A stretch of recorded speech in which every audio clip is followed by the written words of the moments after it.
आप सभी का स्वागत है न्यूज बीएमएच के कार्यक्रम न्यूज एट 8 PM के इस खास शो दिन भर की खबरों पर। आज हम आपके साथ ऐसे माता पिता का दर्द बयां करेंगे जिन्होंने अपने 30 वर्षीय पुत्र के लिए दया मृत्यु की मांग की है। उससे पहले नजर आज की दिन भर की प्रमुख खबरों पर। कांवड़ यात्रा में दुकानों और रेहड़ी वालों को अपना नाम लिखने के आदेश। नाम लिखने के आदेश पर सुप्रीम कोर्ट का बड़ा दखल। उत्तराखंड और यूपी सरकार के फैसले पर अंतरिम रोक। कांवड़ रूट पर दुकानदार को नाम लिखना जरूरी नहीं, सुप्रीम कोर्ट।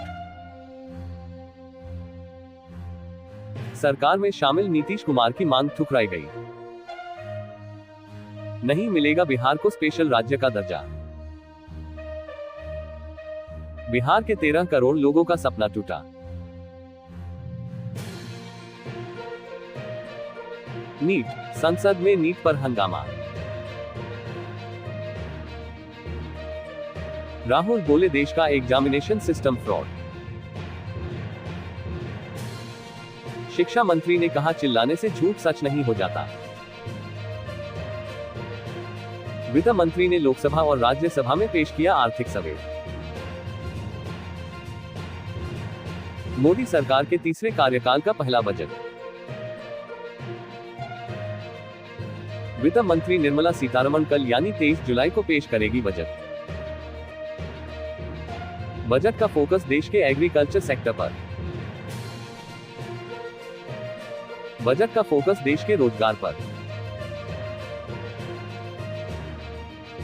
महिला स्वरोजगार में तेजी पर होगा काम।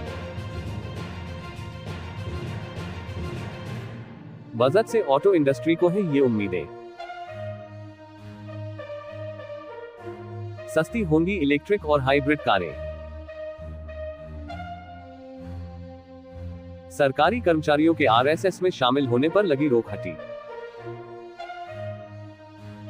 भारत सरकार के गृह मंत्रालय ने जारी किया आदेश। 1966 में कर्मचारियों के आरएसएस में शामिल होने पर लगी थी रोक। मध्य प्रदेश सहित कई राज्यों ने इस आदेश को पहले ही हटाया।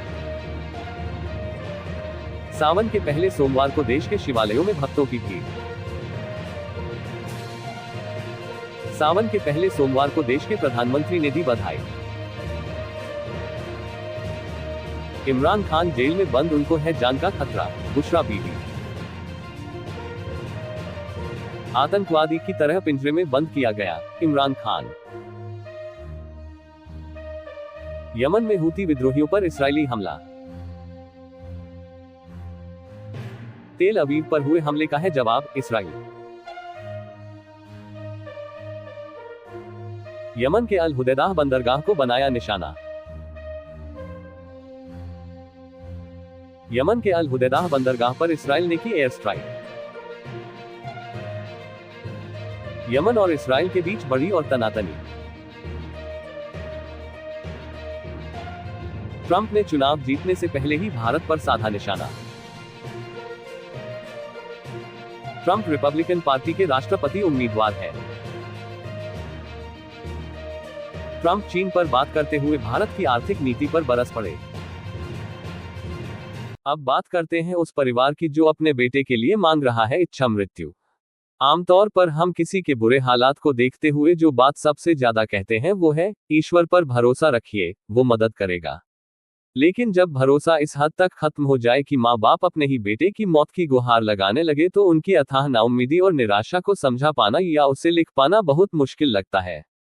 63 साल के अशोक राणा और 60 साल की निर्मला राणा ऐसे ही माँ बाप हैं। उनके 30 साल के बेटे हरीश राणा की जिंदगी बीते 11 साल से एक बिस्तर पर सिमट चुकी है। हरीश ना कुछ बोल सकते हैं, ना कुछ महसूस कर सकते हैं। मेडिकल साइंस की भाषा में इसे वेजिटेटिव स्टेट कहते हैं। निर्मला राणा को उम्मीद थी कि एक दिन उनका बेटा ठीक हो जाएगा, लेकिन दिन महीने और अब 11 साल बीत गए और वो दिन नहीं आया। अब उन्हें ये उम्मीद है ही नहीं कि उनका बेटा कभी ठीक होगा। हरीश की हालत ऐसी है कि उनके माता पिता अब उसके लिए बस एक ही दुआ करते हैं कि उसे मौत मिल जाए। ये दुआ उनकी असहायता, नाउम्मीदी और दुख की चरम अवस्था को दर्शाती है। उनके जीवन में जो संघर्ष है उसे शब्दों में पिरोना आसान नहीं है। दिन रात अपने बेटे की देखभाल में लगे रहने के बाद भी उन्हें बस इतना ही लगता है कि उनकी प्रार्थना अनसुनी रह गई है। इस बीच उन्होंने न जाने कितने डॉक्टरों और अस्पतालों के चक्कर लगाए, हर नई उम्मीद के साथ, लेकिन हर बार निराशा ही हाथ लगी। ऐसे हालातों में कोई भी माँ बाप टूट सकते हैं, लेकिन अशोक और निर्मला ने अपने बेटे की देखभाल में कोई कसर नहीं छोड़ी। उनकी आंखों में अब भी हरीश की यादों की चमक है, जब वो एक सामान्य और खुशहाल जीवन जी रहा था। उन यादों को जीते हुए उन्हें हर दिन जीना पड़ता है एक नए संघर्ष के साथ। इस असहायता और निराशा के बीच समाज और परिवार के लोगों का समर्थन भी उनके लिए महत्वपूर्ण रहा है। लेकिन फिर भी जब वो अपने बेटे की तरफ देखते हैं तो उनकी आंखों में सिर्फ एक ही सवाल उभरता है, क्या ये कभी खत्म होगा? इन हालातों में उनका दुख, उनकी तकलीफ और उनकी नाउम्मीदी को बयां करना वाकई बहुत कठिन है। उनके जीवन का हर दिन एक नई चुनौती के साथ आता है, और वो हर दिन उस चुनौती का सामना करते हुए आगे बढ़ते हैं।